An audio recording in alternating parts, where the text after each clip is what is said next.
Good morning, Radhe Radhe all students. आज हम बात करते हैं राउल्ट के नियम की सीमाएं। ये केमिस्ट्री है और ये विलयन लेसन चल रहा है आपका कंटिन्यू। क्लास 12th का लेसन है। जो क्लास 12th के लेसन है इंटर के बहुत हार्ड हैं। इजी तो है नहीं कि इतने शॉर्ट में ख़त्म कर दिया जाए, इसलिए आगे हम बात करते हैं। जितना कल बात हुई थी उसके आगे कि राउल्ट के नियम की सीमाएं।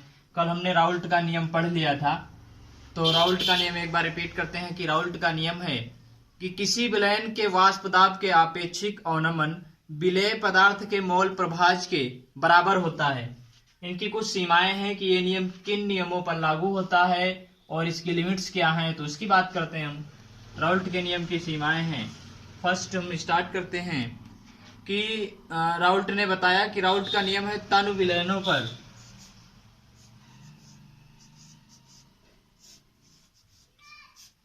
राउल्ट का नियम तनु विलयन।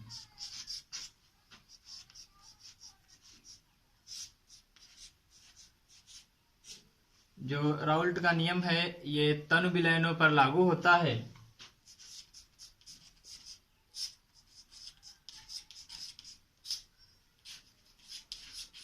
राउल्ट का नियम तनु विलयनों पर लागू होता है। सांद्र विलयन,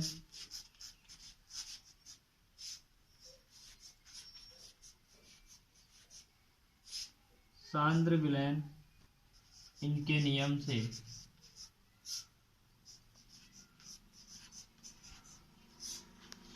सांद्र विलयन इनके नियम से विचलन प्रदर्शित करते हैं। विचलन होता है हल्का सा विक्षेपित होना, विचलन प्रदर्शित करते हैं।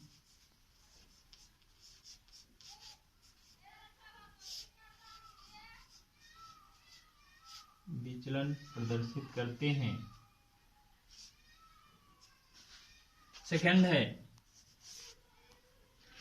कि यह नियम केवल अवाष्पशील पदार्थों के विलयनों पर ही लागू होता है। यह नियम केवल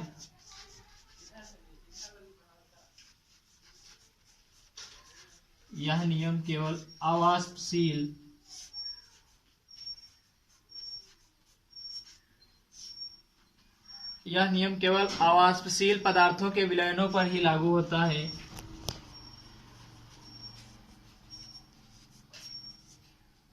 पदार्थों के विलयनों पर ही लागू होता है।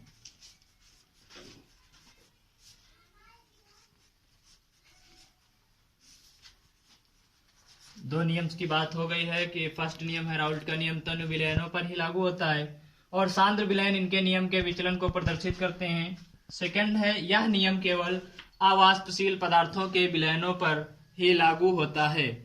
अब थर्ड है वैद्युत अपघट्य।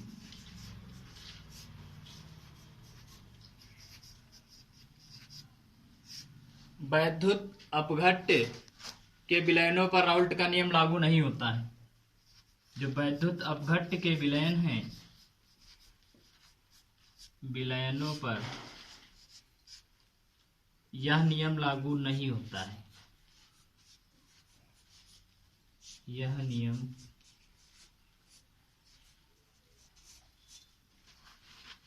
लागू नहीं होता। क्लियर?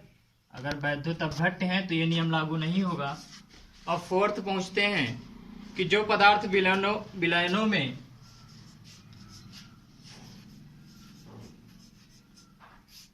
जो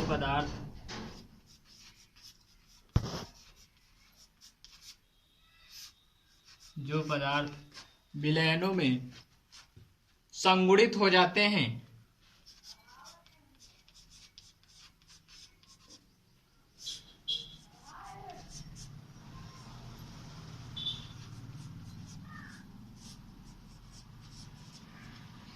जो पदार्थ विलयनों में संगुणित हो जाते हैं उन पदार्थों के विलयन भी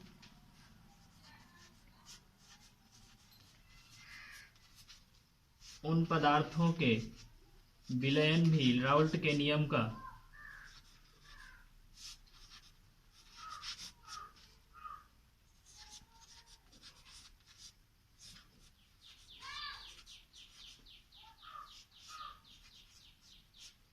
इनके नियमों अर्थात राउल्ट के नियमों का पालन नहीं करते हैं,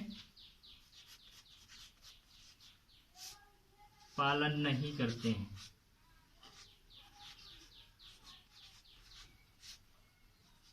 क्लियर? यही है राउल्ट के नियम। एक बार फिर से रिपीट कर लेते हैं, राउल्ट के नियम की सीमाएं क्या हैं। राउल्ट का नियम तनु विलयनों पर लागू होता है और सांद्र विलयन इनके नियम के विचलन को प्रदर्शित करते हैं। यह नियम केवल अवाष्पशील पदार्थों के विलयनों पर ही लागू होता है। वैद्युत अपघट्य के विलयनों पर यह नियम लागू नहीं होता है। जो पदार्थ विलयनों में संगुणित हो जाते हैं उन पदार्थों के विलयन भी इनके नियम का पालन नहीं करते हैं। क्लियर? राधे राधे। राउल्ट के नियम की सीमाएं अभिन्न होती हैं। आगे पहुंचते हैं न्यूमेरिकल पर। Numerical number 9। न्यूमेरिकल आपके सामने है, जैसा कि आपको स्क्रीन पर दिख रहा है। दो द्रव ए व बी के वाष्प दाब क्रमशः 80 mm तथा 60 mm हैं। ए के 3 मोल तथा 2 मोल मिलाने पर विलयन का कुल वाष्प दाब क्या होगा? जो 2 मोल हैं ये बी के हैं और ए के 3 मोल हैं, इनको मिलाएंगे अगर तो विलयन का वाष्प दाब क्या होगा। चलिए इसके सॉल्यूशन में समझते हैं कि इसका वाष्प दाब क्या होगा। पहले तो हम फार्मूला लगाते हैं कि कुल दाब इसका क्या होगा? टोटल प्रेशर, इंग्लिश में बोलते हैं टोटल प्रेशर। कुल दाब होगा, हम PA प्लस PB ले लेंगे जो कि हमारा फार्मूला है। और PA इक्वल टू फार्मूला होता है, या चलो इसको PA डैश ले लेते हैं, PA इंटू XA। देखिए PA डैश मान लिया इसको, तो हम फार्मूला लगाएंगे कि PA into XA is equal to जो दिया है वैल्यू जितनी, जैसे 80 mm दिया है तो 80 रख लेंगे, इंटू ये 3 और अपॉन में हो जाएगा 2 प्लस 3 और 2 5 से इंटू को डिवाइड करेंगे तो हमारा आंसर आएगा। या इसको ऐसे इधर सॉल्व कर लेते हैं, 80 इंटू 3 और ये 3 और 2 5 5 जा 5 5 जा 5 5 6 जा 13 5 6 जा 30 तो 16 3 जा 48 mm। ये हमारा आंसर आएगा 48 mm में लिखेंगे। अब PB ऐसे PB सॉल्व कर लेते हैं तो PB इक्वल टू, जैसे यहाँ फार्मूला लगाया है PA डैश, वैसे PB dash equal to formula हो जाएगा PB इंटू XB। अभी तक A ले रहे थे, अब B ले लेंगे। इनकी जो वैल्यू दी है वो रखते हैं, 60 दिया गया है जैसा कि आप देख रहे हैं। 60 इंटू ये हो जाएगा 2/5। क्यों 2/5 रखा? क्योंकि ये 2 मोल दिए हैं और टोटल कितने हैं? 3 और 2 5। स्टूडेंट्स, अगर आपके दिमाग में चल रहा है कि ये 5 कहाँ से आया है तो आप देख सकते हैं कि 3 मोल ये हैं और 2 मोल ये हैं, इनको ऐड करेंगे 3 और 2 5 मोल हो जाएगा। तो यहाँ पर हमने लिख दिया 3/5। अब यहाँ डायरेक्ट रख रहे हैं 2 मोल हैं तो 2/5 क्योंकि बी के 2 मोल लिए गए हैं। अब इसको हम डिवाइड करेंगे, 5 1 जा 5 5 1 जा 5 5 2 जा 10, ये हो जाएगा 12 2 जा 24। तो ये आंसर हमारा आएगा 24। जैसा कि हम फार्मूले में ऊपर देख रहे हैं कि कुल दाब कितना है, वही फार्मूले में रख देंगे इसको। कुल दाब इक्वल टू, ऊपर हमने लिखा है PA प्लस PB। तो देख सकते हैं आप PA की वैल्यू कितनी निकाली थी?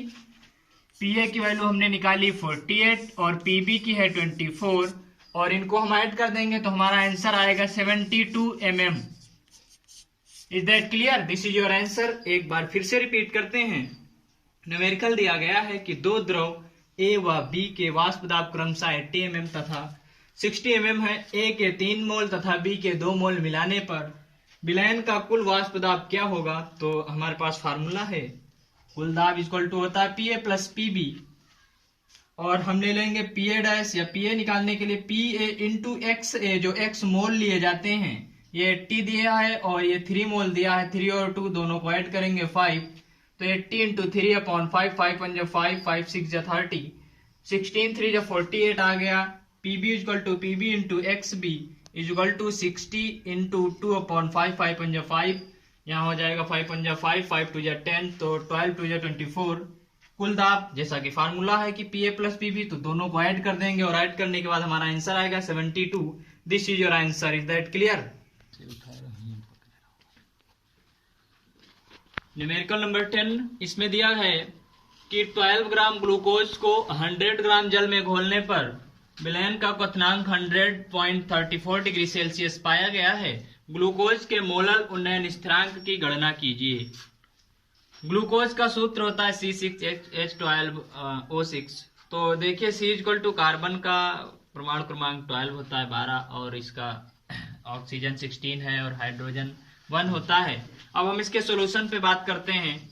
न्यूमेरिकल तो हो गया, इसका सॉल्यूशन देखते हैं कि कौन सा फार्मूला लगाना है, कैसे। तो हम डायरेक्ट शुरू करते हैं। डेल्टा टीबी यानी ग्लूकोज के हम विलयन का फार्मूला लगाएंगे डायरेक्ट 1000 इंटू केबी बी ले रहे हैं, और इसके जो ये विलयन के मोल हैं और ग्लूकोज के मोल को हम डिवाइड करते हैं मोल प्रभाज ये।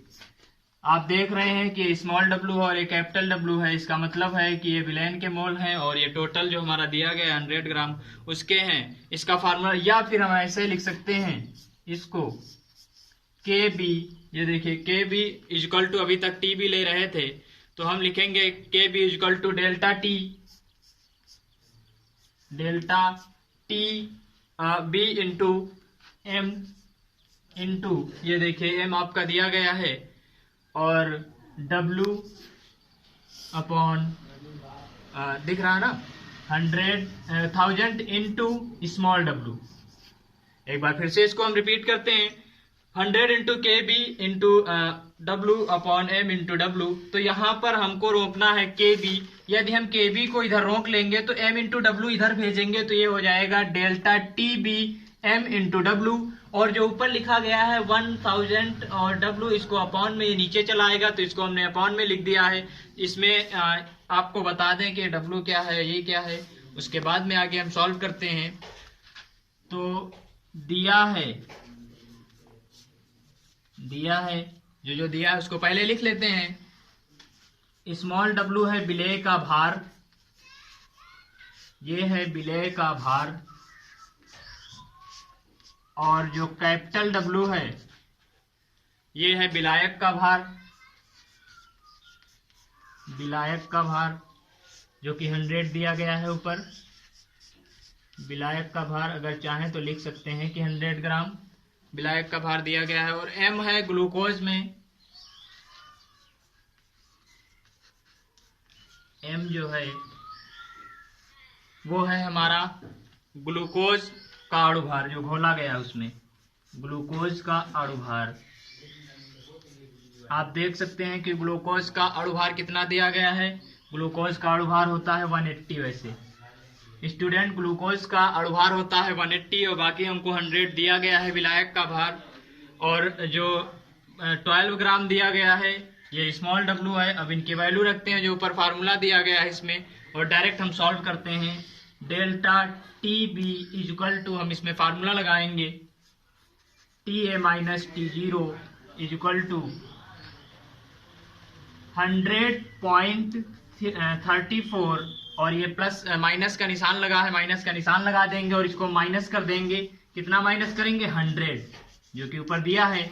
अब 100.34 में से 100 माइनस करेंगे तो हमारा आएगा 0.34 डिग्री सेल्सियस। ये हमारा निकल आया डेल्टा टी बी। अब आप देख सकते हैं कि आपके पास सारी वैल्यू उपलब्ध है, जैसे कि डेल्टा टी बी की वैल्यू दी गई है, एम दिया गया है 12, और डब्ल्यू दिया गया है 100, और स्मॉल w दिया गया है आपका जो ग्लूकोज का भार है ये दिया गया है 12, और ये 100 है 180 दिया गया है। ये देखिए m, आपके फार्मूले में m भी है, m की वैल्यू यानी ग्लूकोज का भार। आप कभी भी कोई भी न्यूमेरिकल लगाएंगे तो आप हमेशा याद रखिए कि 180 होता है। इस फार्मूले में इसकी वैल्यू पुट करते हैं।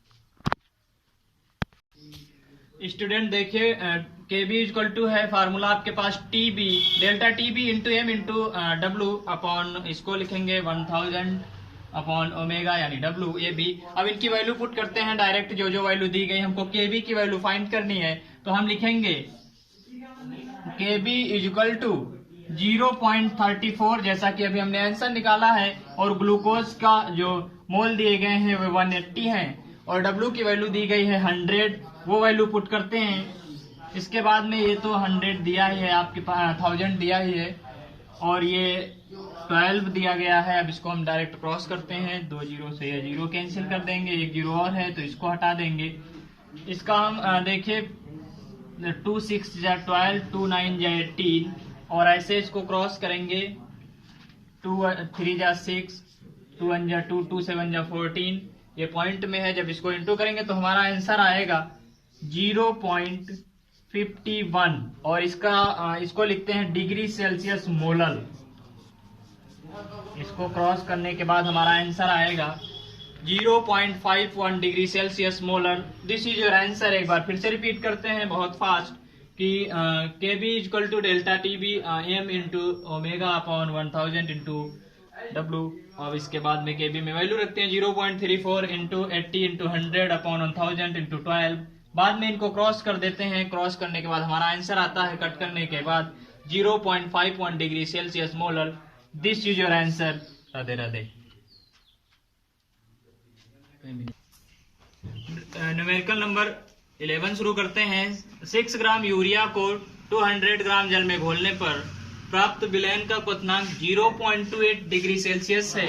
इसी विलयन का हिमांक क्या होगा? इसमें दिया है कि जल का मोलल उन्नयन स्थिरांक एवं मोलल अवनमन स्थिरांक के मान क्रमशः कितने हैं? 0.52 डिग्री सेल्सियस मोलल इनवर्स तथा 1.86 डिग्री सेल्सियस मोलल इनवर्स, ये दिया गया है। तो सबसे पहले सॉल्यूशन में हम यही लिखेंगे जो चीज हमें दी गई है। सॉल्यूशन में जो जो चीज दी गई है पहले हम उन्हें लिखते हैं। दिया है गिवन में हम लिखेंगे कि W दिया गया है कितने ग्राम? W दिया गया 6 ग्राम। आप देख रहे हैं स्मॉल W दिया गया है 6 ग्राम और कैपिटल W दिया गया है आपको 200 ग्राम। 200 ग्राम ये दिया गया है आपको। और डेल्टा TB दिया गया है, इधर ही चलिए लिखे दे रहे हैं इसको। डेल्टा, ये देखिए डेल्टा TB दिया गया है 0.28 ग्राम। 0.28 ग्राम लिखा है, या डिग्री सेल्सियस में लिखा है। ये डिग्री सेल्सियस हो गया इतना। अब डायरेक्ट हम फार्मूले पे आते हैं। M इक्वल टू, अपने पास फार्मूला है 1000 इंटू KB, जैसा कि ऊपर हमने लगाया है इसके पहले वाले न्यूमेरिकल में, W upon delta TB into, अब स्मॉल W, अब इसको ले लेते हैं कैपिटल W। इस फार्मूले में इसकी वैल्यू पुट करते हैं तो ये हो जाएगा 1000 इंटू KB की वैल्यू कितनी दी गई है? 0.52। ये देखिए 0.52 हम कहीं से लेकर नहीं है, ये देखिए डिग्री सेल्सियस में आपकी वैल्यू दी गई है। और ये कितना दिया गया है? स्मॉल W देखिए 6 ग्राम दिया गया है, 6 रख दिया वैल्यू। अब नीचे हम लिखते हैं डेल्टा TB की वैल्यू जैसा कि आप देख रहे हैं, ये देखिए 0.28 दिया गया है और W की वैल्यू दी गई है, ये देखिए कैपिटल W 200। फिर से एक बार रिपीट करते हैं। 1000 दिया गया है आपको। KB की वैल्यू कितनी है? KB की वैल्यू ये देखिए दी गई है 0.52 डिग्री सेल्सियस। और 6 कहाँ से आया है? 6 ये देखिए दिया गया है आपके क्वेश्चन में, W equal to small W, और अपॉन में लिखेंगे TB की वैल्यू दी गई 0.28 ग्राम, जो कि हमने वैल्यू रख दिया है। और कैपिटल W दिया गया है 200 ग्राम वैल्यू रख दिया। अब इसको हम कट करेंगे, सॉल्व करते हैं इसको। सॉल्व करने के बाद हमारा जो आंसर आता है, डायरेक्ट हम आंसर पे पहुंचते हैं, तो हमारा आंसर आएगा 55.71 मोलल में लिख देंगे इसका आंसर। तो ये तो हमारा निकला स्मॉल m। किसका निकला है? अभी हिमांक का एक निकालना बाकी है। ये पहला हमने आंसर निकाल दिया है, क्लियर। अब हिमांक अवनमन देखते हैं उसी सूत्र से। हिमांक अवनमन बात करते हैं हिमांक अवनमन की। इसका पहले सूत्र लिख लेते हैं। सूत्र से इसका सूत्र दिया गया है M equal to 1000 into KB और ये स्मॉल W। अब स्मॉल W ऊपर लिया है तो नीचे हमारा आ जाएगा डेल्टा TF, ये दूसरा लिया है, दूसरा पॉइंट है, और ये कैपिटल W। इनकी वैल्यू पुट करते हैं डायरेक्ट।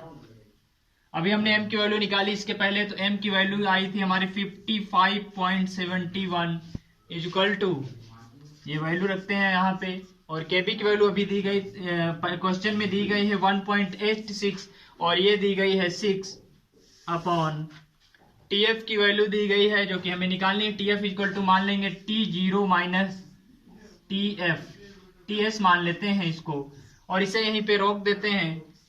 w की वैल्यू कितनी है, 200 है, तो ये वैल्यू रख देते हैं, इनको क्रॉस करते हैं जल्दी से और ये इधर भेज देते हैं, तो ये हमारा हो जाएगा। इसको इधर भेजेंगे, ये नीचे आ जाएगा, ये हो जाएगा t0 माइनस ts, ब्रैकेट में लिख लेते हैं और इक्वल टू होगा, ऊपर हमारा बचा है 10 इंटू 1.86 इंटू 6 और अपॉन में आ जाएगा ये 2 बचा है और ये आएगा इंटू 55.71। स्टूडेंट्स जब हम इसको क्रॉस करेंगे तो हमारा आंसर आएगा, इसको कट करने के बाद हम डायरेक्ट आंसर पे पहुंचते हैं 1.03, तो यानी TO माइनस TS की वैल्यू आई 1.03। अगर ये 0 मान लें, TO यानी 0 डिग्री सेल्सियस पे रखें, तो हम इसको लिख सकते हैं 0 minus TS equal to 1.03। Clear? या फिर हम ऐसे भी लिख सकते हैं TS equal to 1.03 degree Celsius. This is your answer. Clear? एक बार फिर से रिपीट कर देते हैं। हिमांक का अवनमन जो कि सूत्र दिया गया है, फार्मूला आपका है m equal to 1000 into kb upon w small w tf into capital W। इसमें देखते हैं m की वैल्यू हमने निकाला था 55.71 और ये दिया गया है 1000 इंटू kb की वैल्यू है जो कि क्वेश्चन में आपके दी गई है 1.86 इंटू 6 और डेल्टा t को मान सकते हैं t0 से ts यानी सॉलिड तक पहुंचाने में 0 डिग्री से हमेशा शुरू होता है, ताप और टेम्परेचर आगे तक बढ़ता जाता है।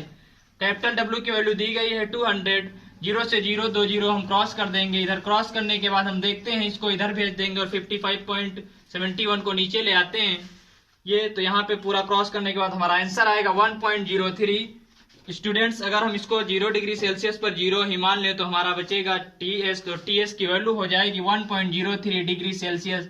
This is your answer.